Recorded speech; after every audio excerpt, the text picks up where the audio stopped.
logical networks that I talked about, but I'm going to do it manually here. So I'm going to add a front-end network, and I'm going to place it within the tenants. And I'll also add a back-end network, and I'll place it within the tenants. And you can see that those are unicast, which just means I don't need ARP or IGMP, snooping, or any of that within the hardware in my infrastructure. So once those are there, and I'm going to also add another one. This will represent the .0 scope in my previous example. And I'll put a simple client VM there for testing my three-tiered VApp. So my logical switch just gives me that layer 2 segment, right? The front end and the back end, the .2 and the .3. Now I'm going to add a DLR, a distributed logical router. Now the difference is that I don't need any SNAT or DNAT or anything specific.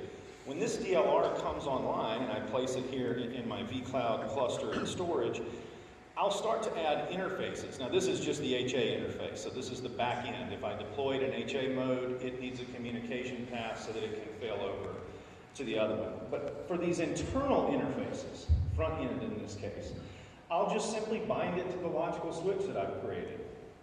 Now, when I do that, and of course I give it this IP subnet of .2 in this case for the front end, when I bind .2, .3, and .0 into this distributed logical router, it learns the paths between these individual virtual machines.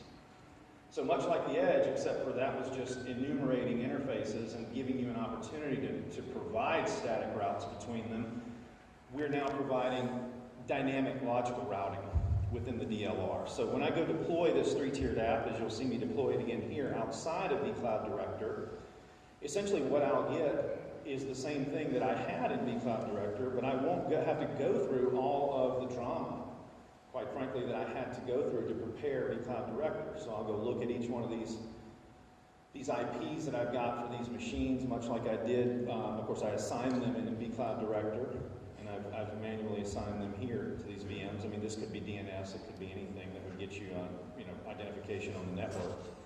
But then I'll just start to attach it to these various VNICs to their composite networks, to these logical switches. And once I do that, then they're routed between each other. And you'll see here at the end that the communication just flows freely. Just give it a second to catch up with me. I'm outrunning it. Just assigning it all to all these virtual wires here. And I'll put my CentOS VM as well on just this client testing virtual wire. Virtual wire just being a logical switch. So again, there are my IPs. And there's some other things that we can do with this particular DLR. I can establish BGP or OSPF. There are a lot of upstream things that I can do with what we would call the provider edge. What I'm trying to illustrate here, though, is really how to separate the concerns of what is the tenant-based networking versus what is the, what is the application owner concerned about. And so you can separate those two roles within the tenant and perhaps start to provide other value-add services. Basically, I'm adding a set of firewall rules now into the distributed firewall. And I'm allowing the front to talk to the front because, again, I've got my Apache load balancer that wants to talk AJP to Tomcat.